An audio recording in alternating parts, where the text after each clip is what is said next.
Talks, ijwi ry'amakuru y'ukuri n'ibiganiro. Turabasuhuje mwese abadukurikiye muri uyu mwanya, tujya kubagezaho rero amakuru atandukanye. N'uruhe ruhare MONUSCO izagera mu gushyira mu bikorwa amasezerano ya Doha. Walungu, imirwano ikaze hagati ya Wazalendo na M23 nyuma yo gusinya amasezerano ari Katari ikomeje guca ibintu. Turaza kugikare tubabwire ko Major Mkombozi wa FARDC yishwe n'inyeshyamba ya Mai Mai Kifuafua. Mu gihugu cy'Ubudage turababwira ko icyo gihugu cyasabye Ukraine kurasa inganda z'intwaro mu Burusiya kugira ngo bushobore guca intege mu ntambara bahanganye na kira gihugu. Turaje rero tuyarambure yose uko tuyababwiye. Talks, ijwi ry'amakuru y'ukuri n'ibiganiro.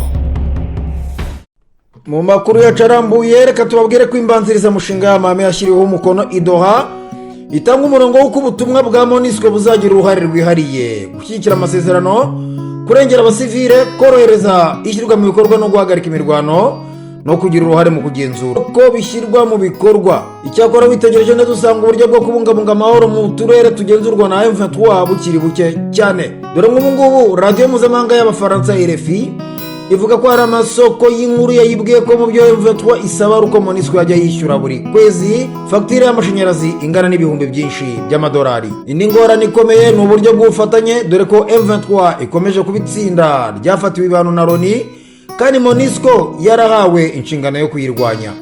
Ubwo kwivuguruza rero gukomeye mu guha MONUSCO bizagora ubufatanye ubwo ari bwo bwose bitewe n'uko M23 itizera buriya butumwa bwa Loni. Nubwo ukwezi kumaze gushira hashyizweho itsinda rishinzwe kugerageza gukura izo nzitizi no koroshya ubutumwa bwa Loni mu mikoranire n'impande zirebwa n'ikibazo cy'intambara hagati ya leta Kinshasa ndetse n'umutwe wa M23 wayigabyeho ibitero. Amakuru yacu reka tuyakomereze i Walungu tubabwire ko imirwano ikaze hagati ya Wazalendo na M23 nyuma yo gusinya amasezerano.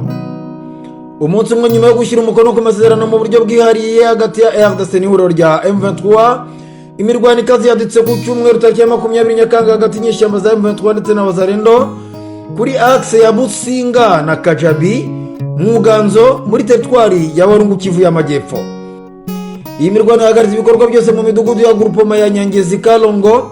Isoko ryaho ngaho bita Ibusinga ubusanzwe riba ryakubise ryuzuye kuri iki cyumweru ariko ryari ubutayu gusa. Amaduka rero yari yafunzwe, imihanda yari irimo ubusa kandi abaturage bari bafite ubwoba bwinshi uko bitangazwa na Radio Okapi. Imirwano rero yadutse mu gihe benshi mu bagize societe civile bari bamaze kuvuza induru bamagana ingufu z'umurengere zigaragara ko M23 ngo yari irimo kurunda ibitwaro bikomeye cyane hariya mu gace ka Nyangezi. Nuko rero amakuru aturuka muri ako gace bitangaza abaturage ba Bwenda na Muhono bahatiwe kuguma mu ngo kubera imirwano ikaze irimo kubera muri kariya gace. Naho amakuru arimo kuvugwa hitwa Ikarehe muri icyo gihugu n'ubundi nuko Major witwa Mkombozi wa FARDC yishwe n'inyeshyamba ya Mai Mai.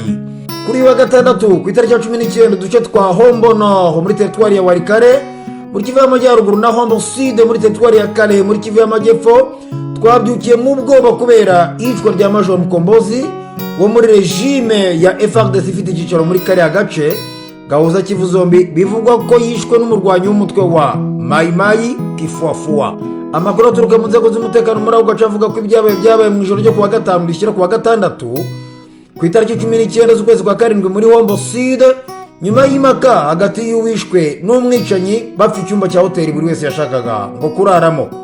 Andi makuru rero yigenga ariko akavuga ko umusirikare n'inyeshyamba bari bafite amakimbirane kubera umugore wo muri Hombo Sud nk'uko inkuru dukesha Actualité ikomeza ibivuga.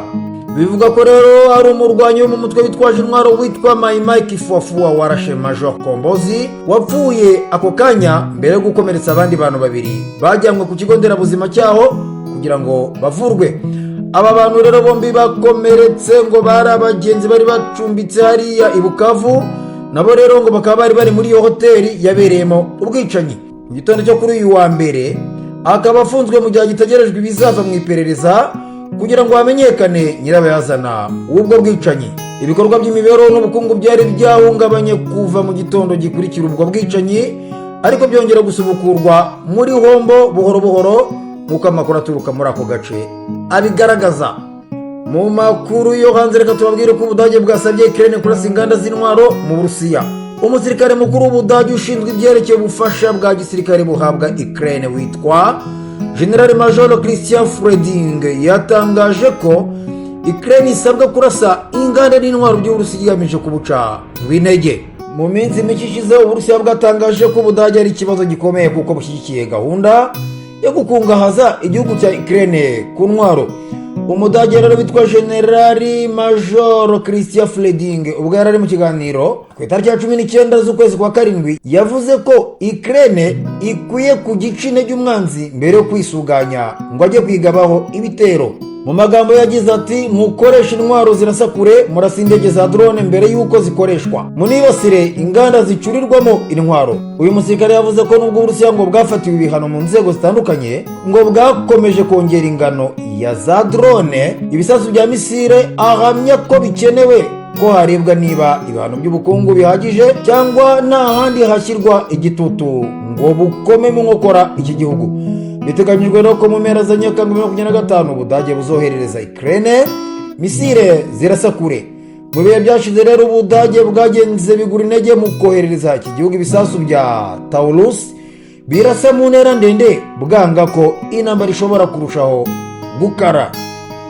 Reka rero tubashimire cyane mwebwe mwese mwari mudukurikiye, mukomeze kugubwa neza, Imana ikomeze yivange mu byanyu. Njyewe ndi Emmanuel Nshimiyimana.